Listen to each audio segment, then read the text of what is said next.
Evening all. Good evening all. You should be muted, but if you're not, can you please mute yourselves from your end?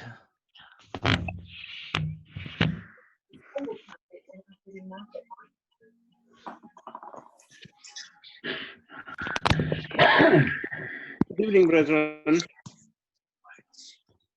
All right.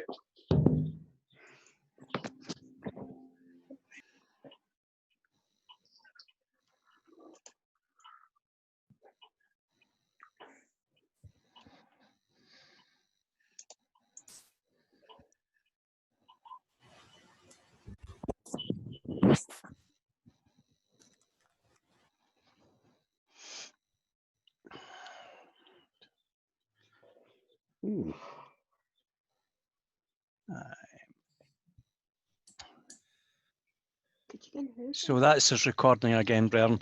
Once again, Bren, can I welcome you to the Lodge Hope of Karachi and our now weekly Zoom meetings. I'm delighted to say that more and more lodges around the globe have followed in our stead and have asked Bob Cooper to do some presentations, and there are many others that are joining in a variety of Zoom meetings. And it's just our little way of trying to help with the social isolation that many of us are feeling just now.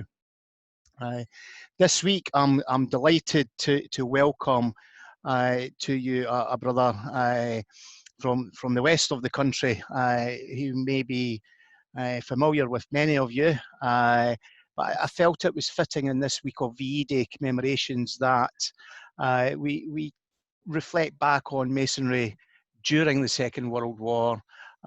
We are able to think about the dreadful atrocities that were carried out to Freemasons, but also give us that time on Friday to come together as a nation and celebrate the ending of hostilities in the Second World War. And I know that we've got a lot of things planned across the country to commemorate that. And as many of you know, I work in that sort of field, but it's also important to remember that the war did not end this Friday, 75 years ago. Conflict was still raging in the Far East and for many months afterwards. So with that all in mind, and with it being the week of VE Day commemorations, I thought, who could I invite? And there was no one else that wasn't far from my mind apart from the Reverend Sapper. It's not his fault. He was some sort of engineer back in his youth. He then found God, and I'm delighted to welcome the Reverend Robert Craig, to give him his Sunday name, who is the Provincial Grand Chaplain of the Provincial Grand Lodge of Glasgow, to talk to us about something that's very dear to his heart. So over to you, Padre. Thanks, Gordon. Can you all hear me? Aye, is that okay? I'm always nervous about this. Can people hear me? Right. Well, brethren, just to give you a wee bit of background as to why I talk about this. My mother lodge is the Carteret Lodge in Jersey. It was one of the lodges that had to endure the occupation during the Second World War. And at the time I was there was still guys kicking about who had lived through this, you know. So some of this comes from publications that I've read. Some of it, though, is first-hand stories, you know, things that people have told me. So anyway, I'll just get tore in. Geographically, the island of Jersey is very close to France. It's just 12 miles west of the Cherbourg Peninsula, and since 933 it's been part of the Duchy of Normandy. Jersey was one of the possessions of William the Duke of Normandy when he began his military expansion across the English Channel into England. William, of course, became known as William the Conqueror, and he became King of England, and through various successions to the present day, Jersey, along with the other Channel Islands, remains informally a British island, although it's not part of the United Kingdom or the EU for that matter. Throughout the medieval period, the island was subject to several attacks by the French intending conquest, and this is reflected in the coastal defences around the island. There's Montorgueil Castle in the east. That's been there since 1212. Elizabeth Castle in the south was built during the reign of Queen Elizabeth the First. And then there's a ring of Martello towers and round towers that were built in the 18th century. French ambitions in Jersey were finally subdued at the Battle of Jersey in 1781, and that was the last battle with a foreign power fought in the British Isles. So historically, Jersey really wasn't a stranger to conflict at all. During the 16th century, as religious reform swept over Europe, the islanders began to embrace the new Protestant faith. Life became austere, and the so-called Protestant work ethic instigated a departure from the traditional agricultural economy of the island. Over the years, the island's economy has proved to be resilient. The production of knitwear reached such a scale that it threatened the island's ability to produce its own food at one point, and they actually had to pass laws regulating knitting to keep people working in the fields. Boats would leave the island in February for fishing in Newfoundland, and they would return again in October. The island therefore became one of the largest shipbuilding areas in the British Isles, building more than 900 wooden vessels. At the close of the 18th century, Jersey's population reached about 19,000, and they were mainly occupied in agriculture, almost half of which was apple crops for cider production. Because it was an island, it'll be that there was also a large selection of the population still making a living in the sea, including privateers who were attacking French shipping bound for the wars with Britain and North America. Knitting was still, at this point, a profitable export for the island. This was to remain the kind of economic pattern of life until the late 19th century, when potatoes and tomatoes became the main agricultural crops. This is the climate in which Freemasonry came to Jersey. Freemasonry first landed in Jersey to the beat of the drum in the shape of the travelling warrants of the garrison military. There had in fact been 16 travelling warrants, but all of this had little impact as these couldn't initiate the locals. In a twist of fate, however, the arrival of Freemasonry would have a connection to the British Army. The founder of Freemasonry in Jersey was Major Charles Sheriff, a half-pay officer of the 45th Foot who arrived in Jersey in 1763. He had returned at the outbreak of peace from the war with the French in America, where he had been initiated into the craft at Louisburg in Cape Breton in 1758. He'd been the master of a lodge there, and he was instrumental in the foundation of at least one other lodge. In 1753, a Guernsey merchant who went by the name of Thomas de Brie had been appointed the Provincial Grand Master for Guernsey, Jersey, Alderney, Sark and Herne. And at the time of this appointment, there was only one lodge meeting in the Channel Islands, and this was meeting in Guernsey. Sheriff approached him about obtaining a warrant, and in 1765, he became the founding master of Lodge Union No. 1. So Sheriff left Jersey in 1768, and the life of the lodge that he founded was short-lived. It closed in 1813. Nevertheless, Freemasonry was established in Jersey. Other lodges began to emerge. Lodge Union, No. 2, Lodge Harmony, Lodge Fortitude. There was 2 lodges under the Irish Constitution, Lodge Justice, No. 34, and Lodge Leinster, No. 265. But the oldest surviving Jersey lodge is the Yarborough Lodge, No. 244, whose warrant was issued in 1812 under its previous name of the Farmers' Lodge. This was changed in 1856.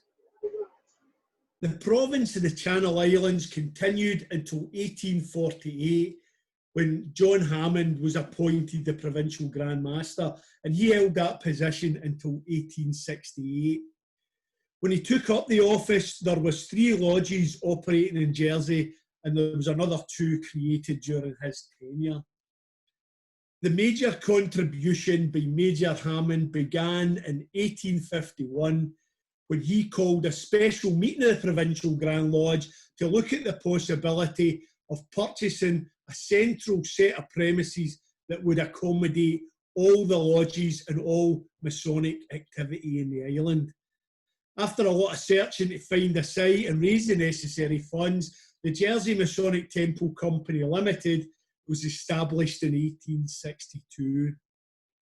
The money was raised by the sale of shares to lodges and individual members, and on the 26th of May 1864, Lodge Cesare No. 590, a lodge that still to this day conducts all its business in Jersey French, held the first meeting in the new premises in Stopford Road in St Helier. Life continued relatively normal, with issues such as bringing electricity into the temple and the renovation of the building dominating Masonic life. In 1914, however, Europe, as we all know, became immersed in the global conflict that would become known as World War I. And the Jersey people played their part, with companies of the Royal Militia of the island of Jersey attached to the Hampshire Regiment and the Royal Irish Rifles. Many joined other regiments or served in the Navy or the Royal Flying Corps. Throughout the war, there was a number of emergency meetings of lodges called to initiate the young men who were going to serve overseas. And as the war progressed, emergency measures were introduced to deal with shortages. So all lodges had to finish their business by 10 o'clock, and they weren't allowed any lodge harmony. The peace following the armistice in 1918 was greeted with the same sense of elation in Jersey as it was in the rest of the victorious Allied nations. By 1920, a decision was made that funds should be raised for a memorial for the fallen brethren of the Great War. The memorial was placed in the south wall of the temple, just by the junior warden's chair, and was unveiled on Armistice Day in 1920. In the following years, life continued much as it did in the rest of the United Kingdom. And by 1939, there was 11 lodges and chapters meeting in Jersey, including my own mother lodge, the Carteret Lodge, number 3459. The post-war years, however, weren't so kind to the German nation. Political revolution had led to the replacement of the imperial government with the Weimar Republic, and this liberal democracy lasted until Hindenburg assumed emergency dictatorial powers in 1930. This period in German history had been dogged by economic collapse, hyperinflation, and a society full of extreme political organisations of both the left and the right, whose opposition to one another often exploded into violence. One such organisation was the DAP, or German Workers' Party, which was formed in protest against the German surrender and the Treaty of Versailles. It renamed itself the National Socialist German Workers' Party, or Nazi Party, in 1920, and Adolf Hitler became its leader in 1921. Their ideology was a mix of imperialist nationalism, racism, socialism, some traditional values.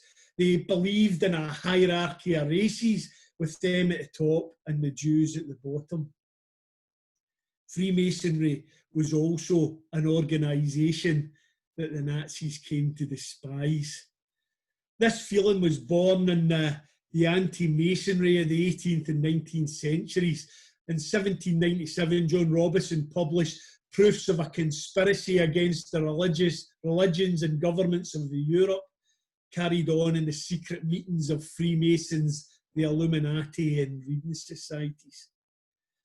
The suggestion contained within these works was that the bloody excesses of the French Revolution happened because continental Freemasonry had been infiltrated by the Illuminati, an Enlightenment era organisation whose goal was to oppose superstition, prejudice, religious influence over public life, abuses of state power.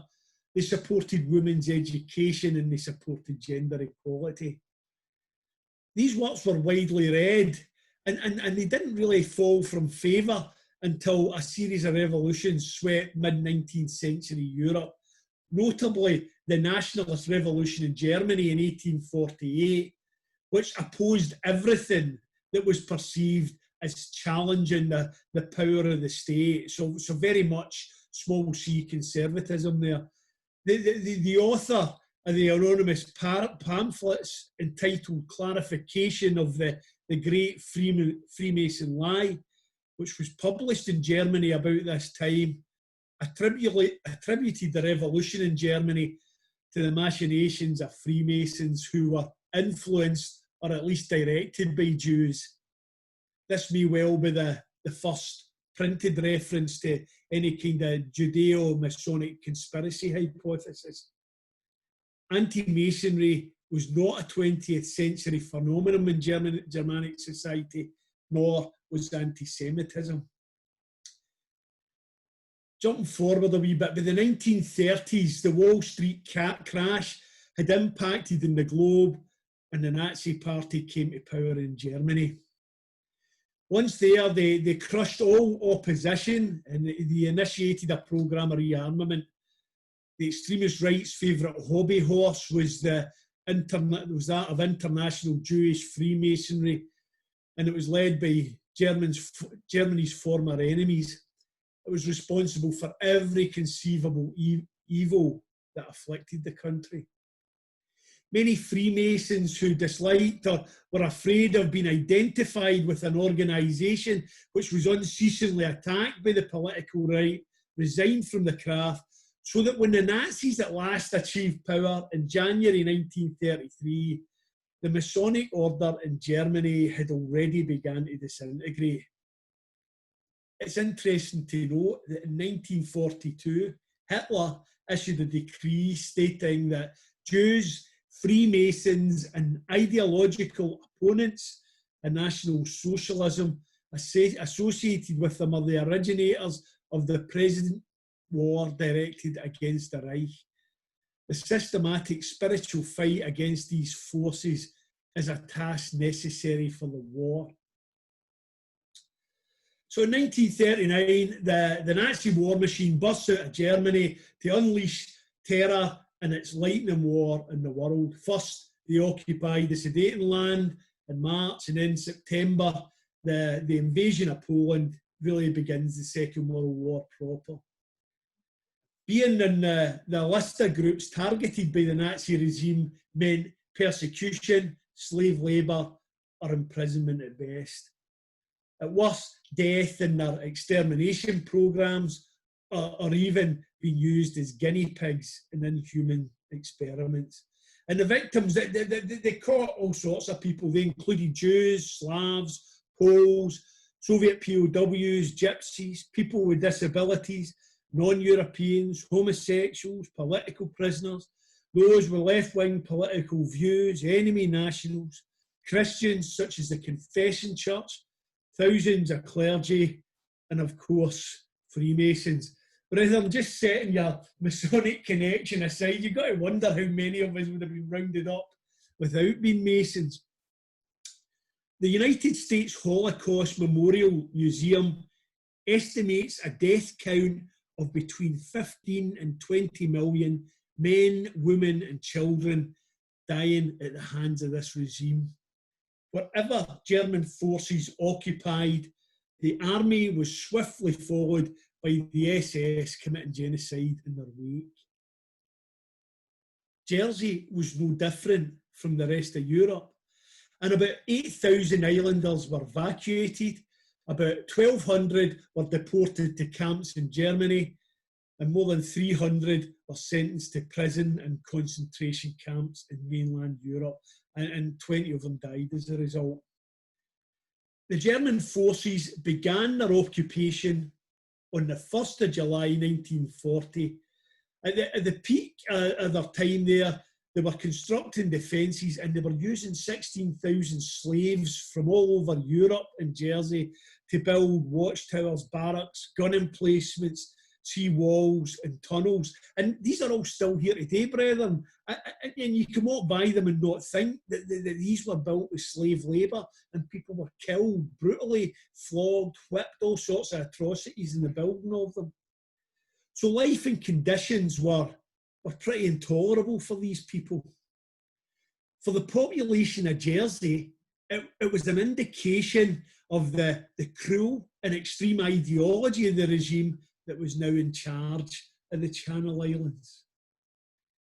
At the beginning of the occupation, the German authorities gave an undertaking that provided no further Masonic meetings were held, they wouldn't interfere with the property at Stopford Road or its contents.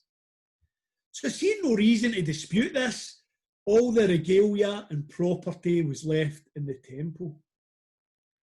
Now this turned out to be a lie, and on the 19th of November 1940, a unit of German secret field police arrived at the caretaker's flat, demanded the keys, and they placed seals in all the doors.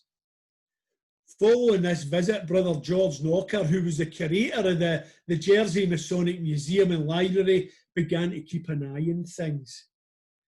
On the 23rd of January 1941, special troops arrived from France, and they made an inventory of all the contents. And on the 27th, further special troops arrived from Berlin to loot the temple. They took away the ornate master's chair, the pedestals, kneeling stools, tracing boards, lodge banners, carpets, curtains, warrants, charters and patents. You name it, they had it. The 1914-18 war memorial was removed, and much of it was to go on an anti-Masonic exhibition that was being hosted in Berlin. This work was carried out under orders issued by Hermann Göring in 1941, which read, the the fight against Jews, Freemasons, and their associated and other ideological and oppositional forces as a foremost task of National Socialism during the war. Therefore, I have welcomed the decision of Reichsleiter Rosenberg to establish control staffs in all occupied territories with the task of bringing into safety all research material and cultural property of those circles and bring it to Germany. So they were out for what they could get. They removed for research purposes the von Berg collection of silver jewels, the Gardner-Vacher collection of charity jewels, 33 silver collar jewels, along with hundreds of other jewels, glassware, pottery, early aprons and other valuable stuff. And then, brethren, what they didn't want, they burnt in a bonfire in the caretaker's garden. And the building was then put to other uses. The whole process of looting and burning took 2 days, and the stolen items were loaded onto the SS Holland and then shipped away to France. So by December 1941, everything the Nazis wanted had been stolen. What they didn't want was destroyed, and the final building was almost emptied, save for the plunder that the Nazis were storing in it. Then, in an act of pointless spite, the provincial Grand Master, the Right Worshipful Brother Charles Edward Mallet de Carteret, and some other Jersey dignitaries were shown around the looted premises to see the damage that was done. Sadly, he died just 2 months later, and there are many who suggest that it was seeing this Masonic temple in this state that contributed greatly to his death. The next attack came in the form of an order liquidating the property of the lodges in Jersey. And it was the island's government, the States of Jersey, that passed the act enabling this following demands by the island's military governor. Money was collected from the bank accounts, and the Jersey Masonic Temple Company Limited was wound up on the 17th of December 1941, 79 years after the laying of the foundation stone in 1862.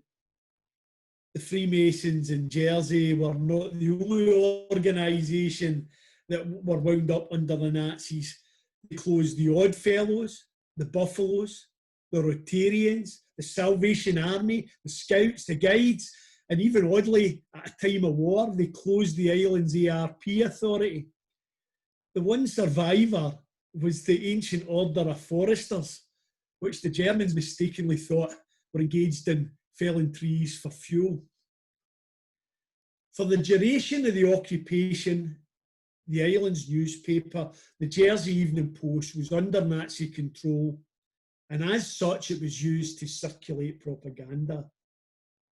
The craft wasn't exempt from being targeted, and despite Freemasonry in Germany being effectively wound up, articles still appeared in the paper drawing parallels between Freemasonry, Jewry, Bolshevism, and proclaiming this grand conspiracy that the Nazis clung to. The Nazis clearly had greater and more sinister plans for dealing with the Masons. There's a document from Martin Bormann commenting in the paper looted from Jersey, in which he said he found lodge lists of all British lodges, including explanations which will be of great importance for further reading. I think this in itself is an indication of plans of more to come, especially after, at this time, they had a proposed invasion of Britain. So if they didn't have other plans, why even bother writing this memo? There's also a memo from a Dr. Botner who states, thanks to the lodge material found in the Channel Islands, it's possible already to get an exact picture of English Freemasonry. So between 1941 and 1944, General Graf von Smeto was the Commander-in-Chief of the British Channel Islands. He was a German nobleman and a cavalry officer, and he was the nephew of Field Marshal Rundstead. He was held in high regard by his troops, and he was respected at least by the civilian population. And in his memoirs, Lord Coutances, the bailiff of Jersey in the war, speaks well of him. It's also clear that von Schmettau was no Nazi. After the war, papers appeared suggesting that he'd received orders giving new category for deportation, which specified and included Jews and Freemasons. However, no steps were ever taken to identify or deport these Masons. Some attribute this to the Masonic connections in his own family. His family had been very prominent in German Freemasonry throughout the 18th century and were at the heart of establishment of a Scots Lodge in 1742. In 1944, von Schmettau was replaced by a naval officer and ordered back to Germany because Hitler was now distrusting the army a wee bit after the attempts in his life. D-Day bypassed the Channel Islands because it was deemed strategically unimportant, and any attack before D-Day would have alerted the Germans to the invasion, and afterwards would have diverted much needed resources from the Allied advance. I spoke to people about this. The winter of 1944-45 was the worst months of the occupation, as supplies to the now cut-off Channel Islands dwindled. Eventually, on the 9th of May 1945, the island was relieved, and the British forces carried with them a letter from the Grand Master of England at the time, the Earl of Harewood, welcoming the liberation of the Brethren of Jersey. We've heard that the PGM had ascended to the Grand Lodge above in 1942. So had many of the other senior Masons. In fact, of the Provincial Grand Lodge in 1939, only 5 Grand Officers were still alive. Within a month, they reported to the Grand Secretary that they were without a Provincial Grand Master or a Deputy Provincial Grand Master, that no warrants had survived in the province, and that they had failed to pay any dues for 5 years. On top of this, there was also some difficulty regaining possession of the liquidated assets, including the Masonic Temple in Stopford Road, which the States of Jersey at that time tried to hang on to. Grand Lodge England, along with many other provinces, lodges and individuals, sent generous gifts to the Freemasons in Jersey and the other Channel Islands to get them up and running again. Members were asked to pay 2 years subscription to renovate the building, which they did. And the first meeting of the Provincial Grand Lodge was held on the 16th of August 1945, and by September, all the lodges who were there in 1939 were now conducting regular meetings again, albeit with some pretty improvised regalia and lodge furnishings. In July 1945, the Grand Secretary informed them that some property had been found in Paris, and this was returned, but it turned out to be Guernsey Masonic property. And in April 1946, the governor was informed that the Americans had found crates of Masonic origin in Offenbach, and these were returned to Jersey. The boxes mostly contained books and archives, and none of the valuable artefacts. Freemasonry has flourished in Jersey since the war. There are now 2 more lodges, 3 more Royal Arts chapters, and many other orders have appeared as well. And in no small way, this growth of Freemasonry in Jersey is due to the perseverance and the diligence of that small band of brethren who were left to pick up the pieces and get it up and running again in 1945. All of this reminds me of the last words of another famous Freemason that were scribbled in a scrap of paper and found in a tent in the Arctic waste. Captain Robert Falcon Scott at Drury Lane Lodge number 2127 wrote, "Had we lived, I should have had a tale to tell of the hardihood, the endurance and the courage of my companions, which would have stirred the heart. These rough notes in our bodies must tell the tale." When I think about those words, I think how close those words came to applying to the brethren of Jersey and the other Channel Islands between 1941 and 1945. But they did live.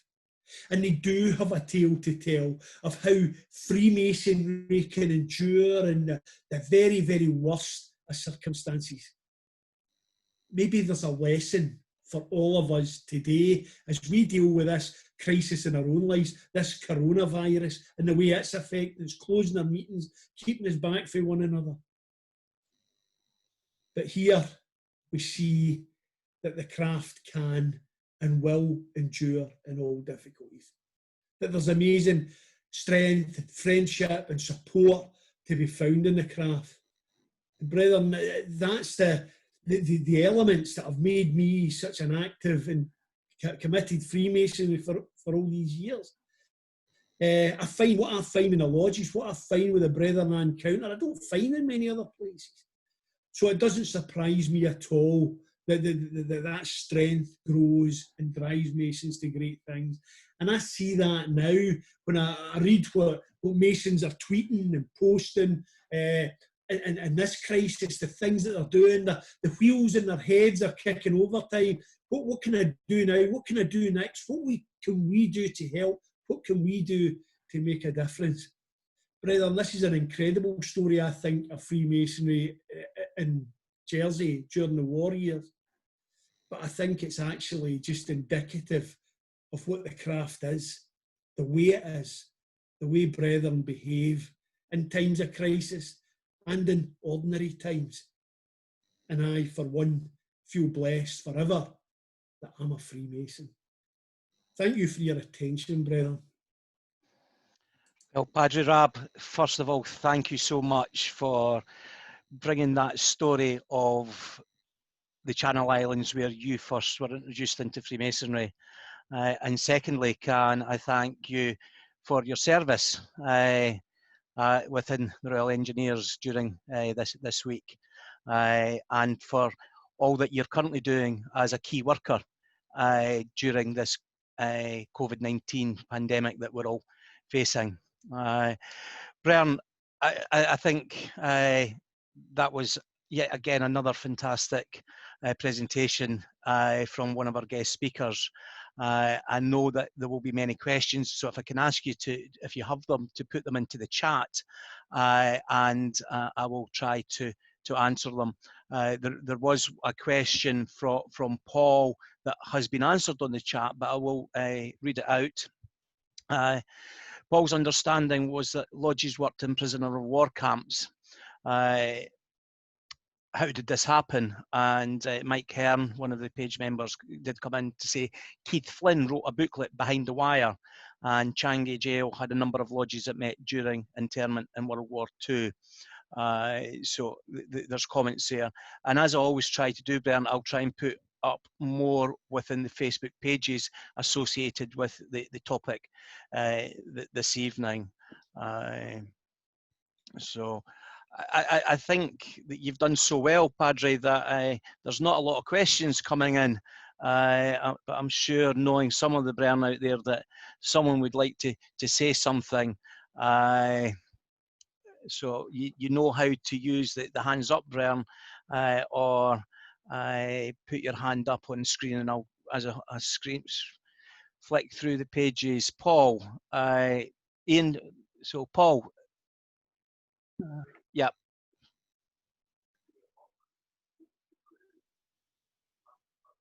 Right, you're muted, Paul. Hang on.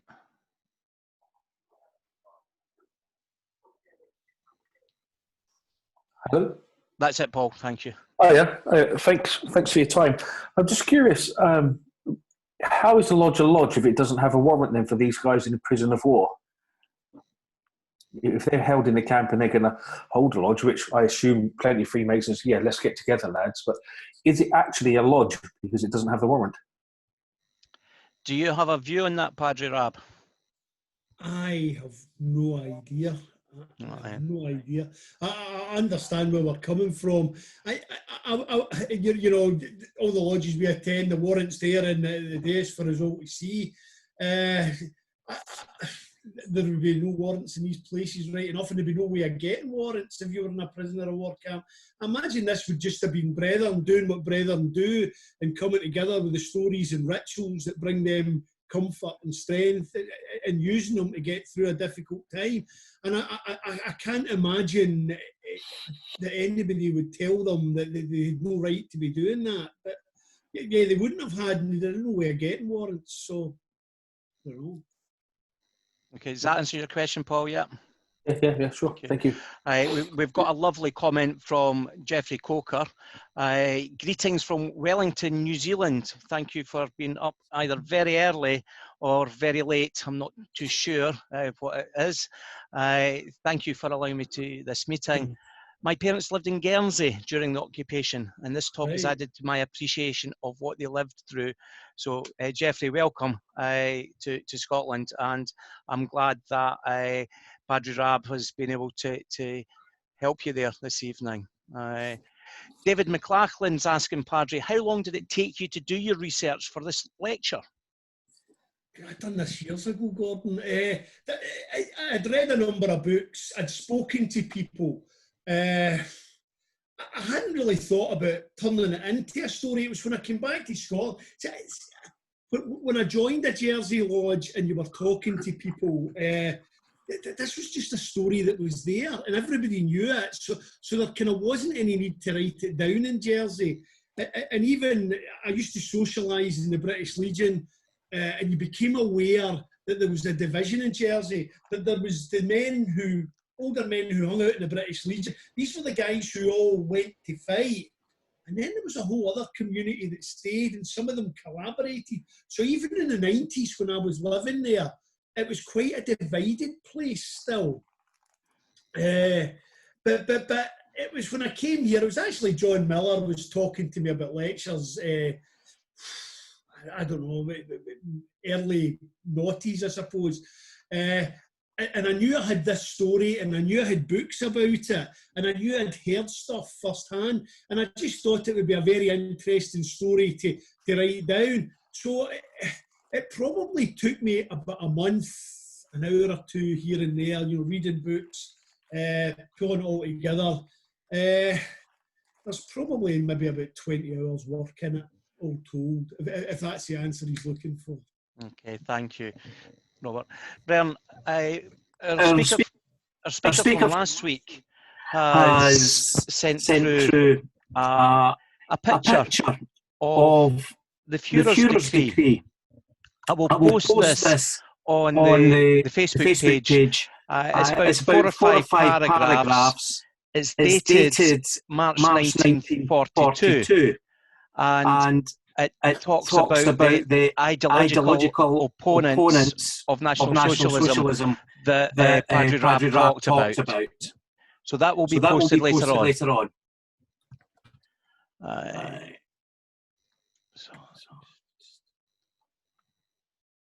There's a comment about the First World War, able to practice openly and get warrants, Brian. And I think that's all our questions this evening, unless anyone's want to put their hand up. Kim, is that a hand up? No, just a scratch of the head. Good. Well, Brian, next week we move from the Channel Islands and we go back in time to the United States and the Underground Railroad. Our speaker will be Brother Moses Gomez from the Grand Lodge of New Jersey. Many of you will be aware of Moses from his tour last year, talking about a variety of things, particularly the challenges that he personally faced during 9/11 as a part of the fire department in New York. He raised a lot of money last year for the Grand Lodge of Scotland's chosen charity prostate Scotland, and it'd be lovely to have a large turnout for him to allow him to hear our Scottish accents again, because I think he wants to become an honorary Scotsman at some point. So, once again, Brian, on behalf of the Brian Lodge Hope of Karachi, number 337, can I thank you for attending our weekly meeting? And to the Reverend Padre Robert Craig, thank you, sir, once again for everything that you've done for us this evening. As ever, Brian, I will unmute you all, and you can say your goodbyes and congratulations to Padre Rab.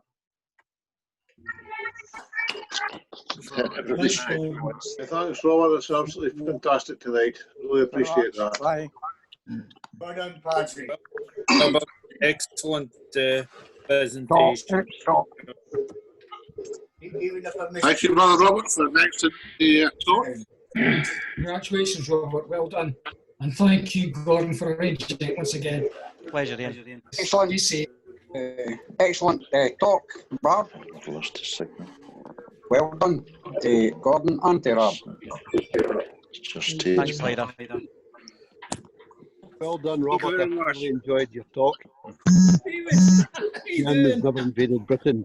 There's been no masonry left. Bus. Okay, Brian, I'd also encourage you to go to the Facebook page, sign the virtual tile. That's part of our history going forward. And I'll give you now customary countdown before I switch you all off. Those of you in the garden enjoying the late evening sun, you enjoy that, David. And for the rest of you, the recording will be on the Facebook and the link in a couple of hours. Thank you, Brian. Keep safe. Keep washing your hands. Good evening. 5, 4, Thank you. Mr. Gordon and Robert. 2, Thank you very much. 1. Good evening. Greetings.